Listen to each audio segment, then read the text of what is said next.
everyone, welcome back to the course on Chemical Reaction Engineering. Myself, Nidhi Mehta, Assistant Professor at Chemical Engineering Department, LJ Institute of Engineering and Technology. So, let's just start our today's session. As we all know that in our previous session we have started with new topic, which is solid catalyzed reaction and its kinetics, right? We have seen that whenever there is a reaction between solid catalyst and fluid, then there are 7 essential steps which are needed to carry out the reaction. And we have seen initial 3 steps and how they control the given rate of reaction. We are determining how to know which reaction step is the controlling step. So in this process only we have completed initial 3 steps and have seen how to determine rate of reaction for external diffusion, for internal diffusion and for adsorption. Now in today's session we will move forward and start our topic with step number 4, which is surface reaction to form product. So as we already discussed, we are having these 7 types of steps which are essential to carry out solid catalyzed reaction. Correct? Initially, reactant has to diffuse from bulk phase to the surface of catalyst, that is to the external surface of catalyst, right? Once the reactant has reached the external surface of our catalyst, then there will be an internal diffusion of reactant inside the pores of catalyst. And this diffusion inside the pore, when the reactant travel from onto the surface of catalyst to inside the pores of catalyst, this journey we have termed as internal diffusion of reactant species, which is our step number 2. Right? They are diffusing from outer surface to inside surface of the pore. After that, there is step number 3, which is adsorption of reactant species. So, in case of adsorption of reactant species, what happens is the reactant molecule which have gone inside the pores of catalyst, now they will try to get adsorbed on the walls of pore of catalyst, right? So they will now try to get adsorbed on the pores of catalyst, and this adsorption process of reactant is our step number 3. After that, there is step number 4, which is surface reaction to form product species. Once reactant are being adsorbed on the surface of catalyst, that is inside the pores of catalyst, then they are ready to react with each other and form desired product. Now, this is our step number 4. After that comes step number 5, which is desorption of product species, right? Since reactant are adsorbed on the interior surface of our catalyst, therefore product will also be formed only on internal surface of our catalyst, right? So this is step number 5, that is product which is formed on the surface of catalyst, that is inside the pores of catalyst, will now try to dissolve itself from the surface and come out of that particular surface. But this is happening inside the pore of catalyst, right? So this is step number 5. Once product is dissolved from the surface or from the pore of catalyst, now it will try to come out of that particular pore, and this is known as internal diffusion of product species, right? the formed product or the product which is formed inside the pore will now move from interior surface of the pore to the exterior surface of the pore and will come out of the pore. So this phenomena of traveling of formed product from inside the pore to outside the pore is termed as internal diffusion of product species, right?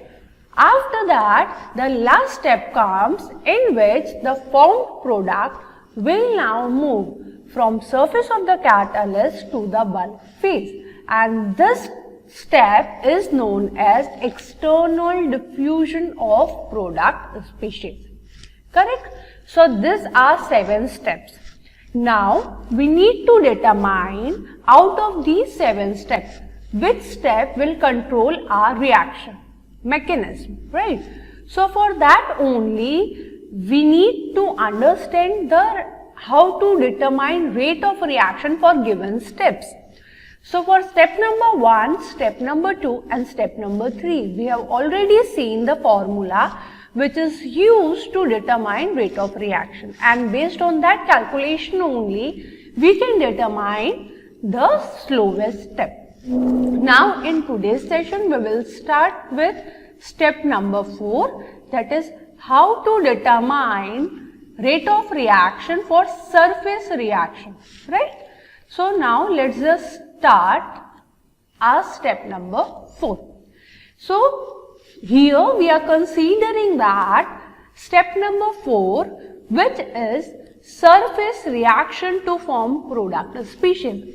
This is our slowest step. So as you can see in this particular picture also that reactant A and reactant B, at this particular moment both the reactant are adsorbed on the surface of catalyst. This brown shaded thing is catalyst surface and A and B are the reactant. So A and B both are now adsorbed on the surface of our catalyst. Correct?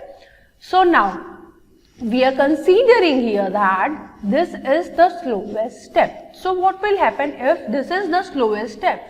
How to determine rate of this particular reaction?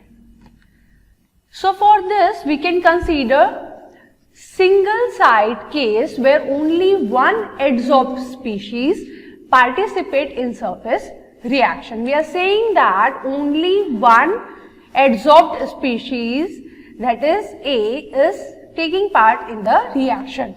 So rate of forward reaction minus rate of backward reaction can be determined, and that will be our rate of reaction, right? So rate of forward reaction can be given as Ks, that is rate constant, into concentration of component A in the solid phase, that is CAS, minus K minus S, that is rate of backward reaction, into concentration of B in the solid phase. That's why it is written as CBS, right?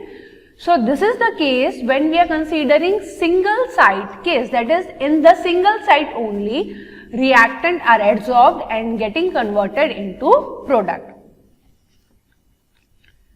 Now the next topic, which is quite essential and very important, is dual site mechanism, or it is also known as Langmuir-Huizenwald kinetics, right? So for this, here we are considering that there are two different sites which are being occupied and involved in formation of product, right? Before this we have seen only single site is combined and utilized for formation of product. But in this particular case, we are considering that two different sites are involved in formation of product. So as you can see here, first case is species adsorbed. Species adsorbed onto one side, somehow it will get interact and it will form the product. So this is case number 1. Species will adsorb on one side and then they will come in contact with each other and form the product, right? Next case will be when there will be two different species and they are getting adsorbed to form product. In this particular case, it is considered that in the single pore, both the species are getting adsorbed and they will form intermediate, and that intermediate will then jump into the another pore and then it will be forming the final product. So this is case number 2, when two different species get adsorbed to form product, right? And there will be a third case when two different species adsorb on two different individual sites having two different catalysts, and they will be forming two different products, right? So this is case number 3, when there is involvement of two different sites, two different catalysts, right? So for each of them we do have individual rate of reaction equation, and that can be utilized to determine how it is reacting and what will be the rate of reaction of this particular step. So this topic is quite important and it is known as Langmuir-Huizenwood kinetics, right? So this is all about today's session. Now we have covered step number 1, step number 2, step number 3 and step number 4, correct? Once the product is being formed, desorption step, internal diffusion and external diffusion, all three of them will follow the same equation as step number 1, step number 2 and step number 3. Internal diffusion of reactant, bulk diffusion of reactant and adsorption of reactant, right? So it will be the reverse of it, right? So desorption of product will be reverse of adsorption of reactant. Internal diffusion of product will be reverse of internal diffusion of reactant, and external diffusion of product will be reverse of external diffusion of reactant, right? So we have covered all the 7 steps here, and by determining the rate of individual step and after determining rate of individual step, we can simply compare the rate of all the steps and determine which one step is the slowest step, and based on that we can know which is the controlling step. Hope all the topics which we have covered today are quite clear. Thank you.